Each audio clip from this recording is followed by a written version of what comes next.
اللہ تعالیٰ نے قرآن میں کامیابی ناکامی کو کیا بیان کیا ہے؟ وہ اصل چیز، اور وہ ایسی آسان چیز ہے کہ ہر آدمی اس کو کر سکتا، اور اتنا اہم مضمون ہے کہ اللہ تعالیٰ نے اس پر قسمیں اٹھائیں، حالانکہ اللہ کو قسم اٹھانے کی کیا ضرورت ہے؟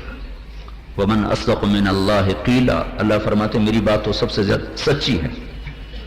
لیکن پھر اللہ قرآن میں متعدد جگہ قسمیں اٹھاتا ہے، اور قسم وہاں اٹھائی جاتی ہے جہاں اگلے کو بات میں شک پڑ گیا ہو۔ ہمیشہ شک کو، شبہ کو دور کرنے کے لیے قسم اٹھائی جاتی، جیسے ہم نے کہتے ہیں صفائی دو، جو کسی پر کوئی الزام لگ جائے قسم اٹھاؤ، تو جب قسم دیتا ہے ہم کہتے ہیں ٹھیک ہے بھائی چھوڑ دو۔ تو اللہ کو تو قسم اٹھانے کی کوئی ضرورت نہیں تھی، وہ تو ویسے ہی سچا ہے، لیکن اللہ نے مختلف جگہوں پر، مختلف مضامین پر، کہیں ایک قسم، کہیں دو، کہیں تین، کہیں چار، صرف ایک جگہ ایسی ہے جہاں اللہ نے 7 قسمیں اٹھائی ہیں، 7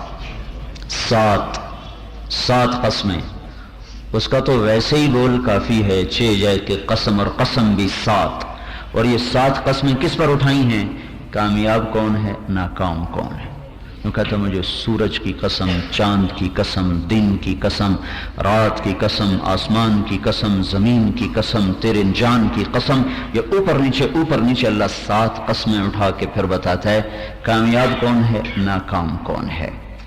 والشمس وضحاها والقمر اذا تلاها والنهار اذا جلاها والليل اذا يغشاها والسماء وما بناها والارض وما طحاها ونفس وما سواها، یہاں 7 پوری ہوگی۔ فألهمها فجورها وتقواها، یہ مضمون قسم، قد افلح من زکاها وقد خاب من دساها۔ اور میرے بھائی اللہ کی قسم، اس طاقت سے اللہ نے کسی بات کو قرآن میں بیان نہیں کیا جس طاقت سے اس مضمون کو بیان کیا ہے کہ کامیاب کون ہے، ناکام کون ہے۔ 7 قسمیں، چونکہ اس پرچے میں اکثر دنیا فیل ہوئی ہے، آج بھی ہو رہے ہیں، آئندہ بھی ہوں گے، پیچھے بھی ہوتے چلے آئے۔ تو اللہ تعالیٰ کی اب بات سنو، اے میرے بندو، اے مری والو، اے مری کی ٹھنڈک میں زیادتیاں اور ظلم کرنے والو۔ کہتا حیرت کی بات، جب کوئی احسان کرتا ہے تو لوگ سر جھکاتے ہیں، احسان والے، یا تیرا میرے اوپر احسان ہے میں تجھ سے بات نہیں کر سکتا۔ میرا باپ اور تایا 2 ہی بھائی تھے، میرا باپ بڑا سخی تھا، میرا تایا ذرا بخیل تھا، وہ دونوں میں کھٹپٹ ہو جاتی تھی۔ تو وہ جو تھا نا میرے تایا مرحوم، وہ ہمارے والد پر بڑی زیادتی کرتے باتوں، ہم چھوٹے چھوٹے، ہمیں کبھی غصہ آ جاتا کہ آپ کے ساتھ ایسا کیوں کرتے ہیں۔ وہ کہتے میرے بیٹو تمہارے تائے کے مجھ پر احسان ہیں، تو مجھے چوک میں کان پکڑا کے مارے تو بھی بات نہ کروں گا۔ وہ ساری زندگی ان دونوں بھائیوں نے ایسی گزاری، کبھی اپنے بڑے بھائی کے سامنے چوں بھی نہ کی۔ کیا کہتے اس کے میرے اوپر احسان ہے۔ یہ انسانی فطرت ہے، محسن کے آگے جھکتا ہے۔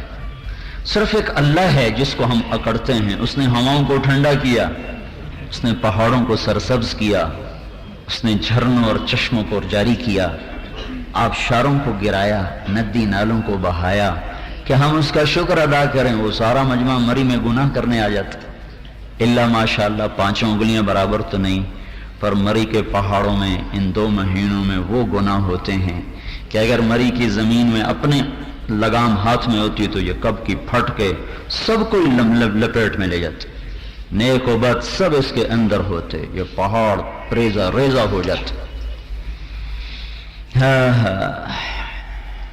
تو اللہ احسان کرتا اور ہم الٹے ہو جاتے ہیں۔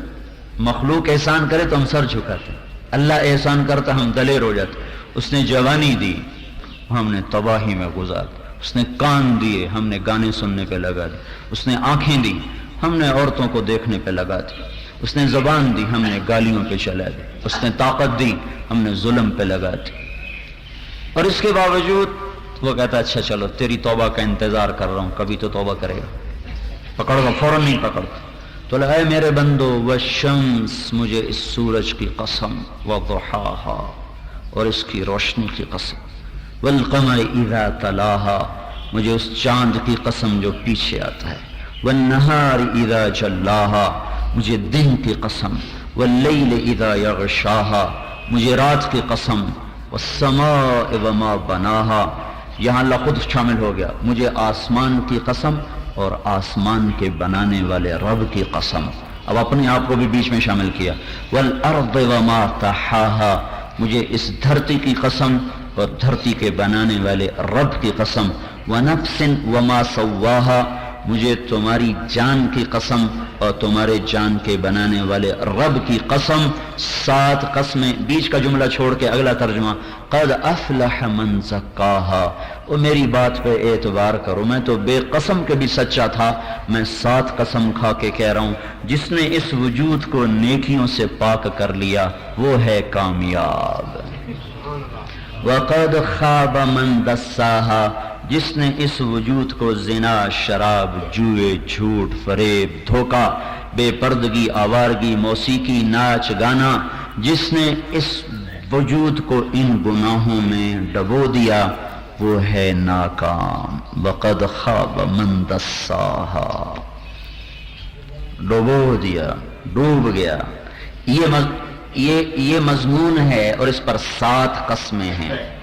قد افلح، یقیناً کامیاب ہے، من زکاہا، جس نے اپنے نفس کو پاک کر لیا، اس کی آنکھوں میں حیا کا سرما آ گیا، اس کے بول پہ سچائی کی مٹھاس آ گئی، اس کے ہاتھ میں عدل آ گیا، اس کے پاؤں میں تواضع آ گئی، اس کی شہوت نکاح میں استعمال ہوئی، وہ زنا سے بچا، اس کی زبان گالی گلوچ سے بچی، اس کا پیٹ حرام مشتبہ لقمے سے بچا، سود کی کمائی سے، جھوٹ جوئے کی کمائی سے بچا، اس کا سراپا میری اطاعت میں ڈھلتا چلا گیا، وہ کبیرہ گناہوں سے دور ہوا، کبھی ہوا تو فوراً توبہ کی، یہ نہیں کہ انسان سے گناہ ہوگا نہیں، بڑے سے بڑے نیک آدمی سے بھی گناہ ہو جاتا، اس لیے اللہ کے نبی کا فرمان ہے اپنے بھائی کو حقیر مت سمجھو، خاص طور پر کسی نیک آدمی سے کوئی خطا ہو جائے تو اس کو نہ حقیر سمجھو نہ اچھالو، ورنہ تم برباد ہو جاؤ گے قیامت کے دن۔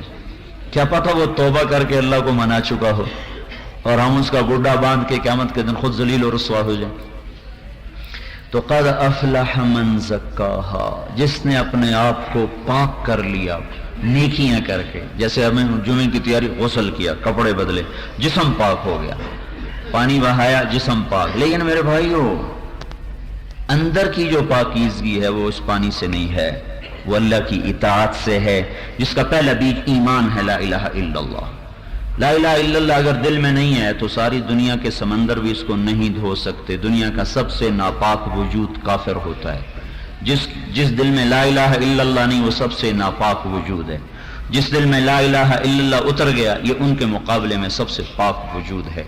اب یہ شرک سے نکل آیا، اب اس کے لیے میدان ہے حضرت محمد صلی اللہ علیہ وسلم کی پاکیزہ زندگی، تو جس نے اپنے آپ کو نیکیوں میں سے مزین کیا تو اللہ کہتا قد افلح، یقیناً یہ کامیاب ہے، اور جو گناہوں میں گر گیا، پھسل گیا، لڑک گیا، لتھڑ گیا تو قد خواب من دساہا، وہ ناکام ہو گیا، ناکام ہو گیا۔ ناکامی فقر نہیں ہے، ناکامی کا مطلب الیکشن ہارنا نہیں، ناکامی کا مطلب جنگ ہارنا نہیں ہے، ورنہ امام حسین ناکام ہو گئے، کوئی کہہ سکتا ہے ناکام ہو گئے، شکست کھائی، ناکام نہیں ہوئے، شکست کھائی ہے۔ اور ابن زیاد اور شمر وہ کامیاب نہیں ہوئے، انہوں نے فتح پائی ہے، فتح اور چیز ہے، کامیابی اور چیز ہے، شکست اور چیز ہے، ناکامی اور چیز ہے۔ ہمارے نبی نے جنگ احد میں شکست کھائی تو کیا ناکام ہو؟ نعوذ باللہ، سارے جہان کو کامیابیاں تقسیم کرنے والے وہ کیسے ناکام ہو؟ ناکام اور کامیاب یہ اندر کی 2 چیزیں ہیں، باہر سے کوئی تعلق نہیں، یہ اندر کی چیزیں ہیں۔ 3 بر اعظم پہ حکومت کر کے محمود غزنوی کامیاب گیا ہے، 34 سال حکومت کی، 34 برس حکومت کی، اور آج کل کے بادشاہوں کی طرح نہیں تھی کہ ووٹ سے حکومت لے لیں، حکومت تھی 34 برس، اور آج سے کوئی 70-80 سال پہلے اس کی قبر بیٹھ گئی تھی، وہ قبر کو ٹھیک کرنے کے لیے دوبارہ جو کھولا گیا، اندر جھانک کے دیکھا تو ایسے پڑا تھا جیسے کوئی آج صبح اس کو دفن کر کے گیا. نہ کوئی وہ ابدال، نہ کوئی کتب، نہ کوئی محدث، نہ کوئی مفسر. یہ فاتح ہے. دنیا میں 4 آدمی ایسے گزرے ہیں جنہوں نے شخصی فتوحات سب سے زیادہ. ذوالقرنین کا تو ہمیں پتہ نہیں چلتا نا، جو تاریخ لے ذوالقرنین کی تاریخ موجود نہیں، جس کو قرآن کہہ رہا ہے کہ مطلع الشمس مغرب الشمس. یقیناً سب سے بڑا فاتح تو وہی ہوگا جس کو قرآن ذوالقرنین کے نام سے یاد کرتا ہے، لیکن اس کی تاریخ ہمارے سامنے کوئی نہیں. جن لوگوں کی تاریخ ہمارے سامنے ہے اس میں سب سے بڑا فاتح چنگیز خان ہے، اور دوسرے نمبر پر محمود غزنوی ہے، تیسرے نمبر پر سکندر یونانی ہے، چوتھے نمبر پر تیمور لنگڑا ہے. 2 مسلمان ہیں، 2 کافر ہیں. تو دوسرے نمبر کا فاتح وہ 34 برس کی حکومت اور 1000 برس 4تھی صدی کا بادشاہ ہے، اور پہلا دنیا کا بادشاہ ہے جس کو سلطان کا لقب ملا. اس سے پہلے کسی کو سلطان کا لقب نہیں ملا. سلطان کا لقب محمود کو ملا. اور قبر کھول کر دیکھا گیا تو یوں جیسے ابھی کوئی اس کو رکھ کے گیا. قد افلح من زکاہا، جو اپنے آپ کو پاک کرے گا نیکیوں کے ساتھ وہ کامیاب. وقد خاب من دساہا، جو اپنے آپ کو ڈبو دے گا گناہوں میں، سود میں، جھوٹ میں، زنا میں، بے پردگی میں، موسیقی میں، آوارگی میں، ماں باپ کی نافرمانی میں. مزید ایسے ویڈیوز کے لیے ہمارا چینل سبسکرائب کیجیے.